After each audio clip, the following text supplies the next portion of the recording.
ঢাকা ও এর আশপাশের এলাকায় দিনের তাপমাত্রা সামান্য বাড়তে পারে বলে জানিয়েছে আবহাওয়া অধিদপ্তর।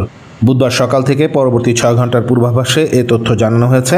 পূর্বাভাসে বলা হয়, রাজধানী ঢাকা ও এর পার্শ্ববর্তী এলাকায় আকাশ অস্থায়ীভাবে আংশিক মেঘলা থাকতে পারে, তবে বৃষ্টিপাতের সম্ভাবনা নেই।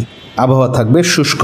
দক্ষিণ ও দক্ষিণ পূর্ব দিক থেকে ঘন্টায় 10 থেকে 15 কিলোমিটার বেগে বাতাস প্রবাহিত হতে পারে। আজ সকাল 6টায় ঢাকায় তাপমাত্রা রেকর্ড করা হয়েছে 28.4 ডিগ্রি সেলসিয়াস। এ সময় বাতাসে আর্দ্রতার পরিমাণ ছিল 93%, যা গরমের অনুভূতি আরও বাড়িয়ে তুলতে পারে। এর আগের দিন অর্থাৎ মঙ্গলবার ঢাকায় সর্বোচ্চ তাপমাত্রা রেকর্ড করা হয় 34 ডিগ্রি সেলসিয়াস এবং দিনভর বৃষ্টিপাত হয়েছে 25 মিলিমিটার। আবহাওয়া অধিদপ্তরের পূর্বাভাস বলছে, তাপমাত্রা বাড়লেও বৃষ্টিপাতের সম্ভাবনা কম থাকায় ভ্যাপসা গরম অনুভূত হতে পারে। ফলে বাইরে বের হওয়ার সময় গরম থেকে বাঁচতে সাবধানতা অবলম্বনের পরামর্শ দিয়েছে সংস্থাটি।